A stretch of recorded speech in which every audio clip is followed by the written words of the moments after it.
по всей республике проходят санитарные пятницы-субботники. Вот и сотрудники Государственного концертного зала «Башкортостан» с желанием присоединились к этой акции. Под оптимистичное музыкальное сопровождение руководители творческих коллективов, отделов, технические работники, специалисты взялись за лопаты, грабли и метла. 38-й год коллектив Государственного концертного зала «Башкортостан», но раньше, правда, он был нефтяником, выходит на субботник. И всегда с прекрасным настроением, всегда в полном составе.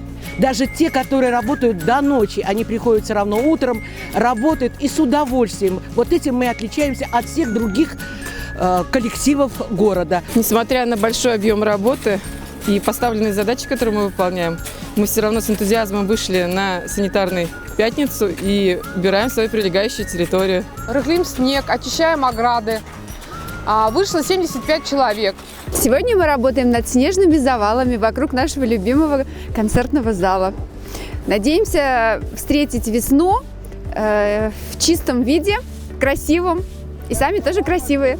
Недавно провели свой юбилей, и думаю, что праздничное настроение мы перенесем и на сегодняшний совместный, теперь уже наш общедворцовый субботник. Готовимся к фестивалю. Вот буквально через неделю уже уезжать на фестиваль в Санкт-Петербург.